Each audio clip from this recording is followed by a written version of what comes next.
What's the saying? Bloom where you're planted? I say bloom any and everywhere. So there are a few ways to make a paper rose, and one of the ways is in the tutorial of the Rose Collection Rubico Paper Flower Kit. But what about some other ways? Sorry, this is real life. And I have an idea on how to make, using the same kit with the Big Bigger and Biggest Rose Collection, how we can make a different flower, which is really cool because then you can use the same kit and make it versatile, which I love.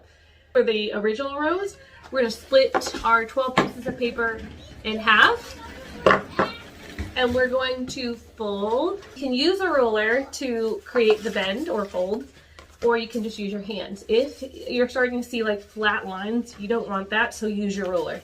If you need a roller, it'll be on the website soon. Let's see if we can start with it a little bit more open. So I'm actually going to use my petals that look like this, and I'm going to use my favorite glue gun. All right, and I'm gonna close it in, not as much as I would on my normal roses, but enough to where it at least has like this sitting position, so I can do that. Now this is the big one, which is the smallest of the three. It's still big. That's why I named it big. I was like, I can't just name it small. It's not small. So we're just gonna do that. Let's start with 3. Okay. So I'm gonna put these together.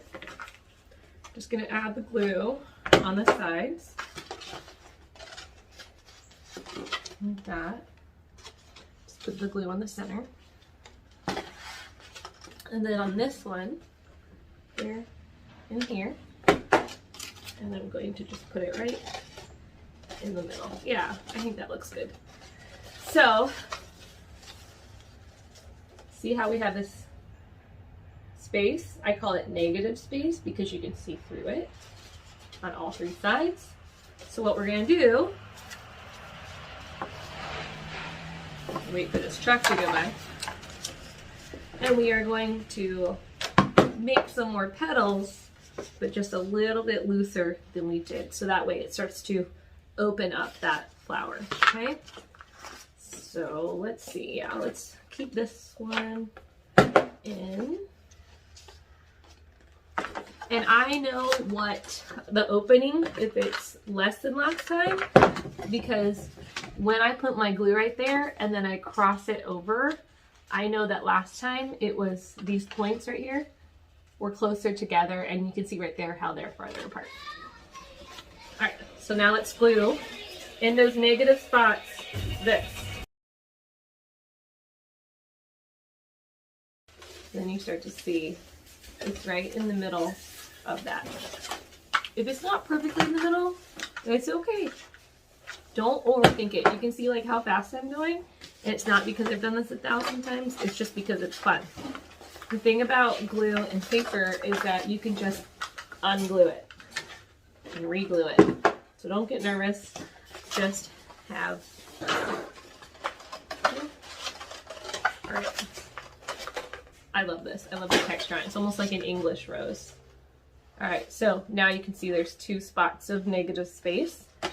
So with the remaining petals, we're going to glue them like we did the other ones, just less and less tight. Okay, so here, see how these points are farther away? That's what I want. So I'm just gonna do that to the rest of these.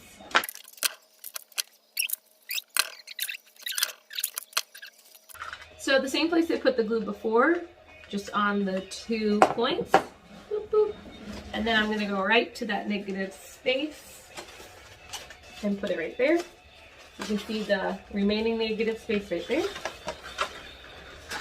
I'm just alternating the petals, but if I put 2 of the same ones next to each other, that's fine too.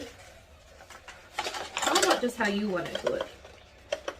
Like if you're like, I like this better than what she's saying, just do you. You do you, boo. Look at that. Oh, this is really pretty. It's like an English rose. All right, we'll go Keep filling in that negative space.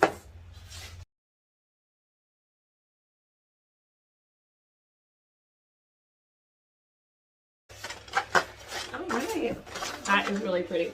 So that's using the rose kit, just more open. Same exact technique, except for it going on itself. So let's see what options we can come up with.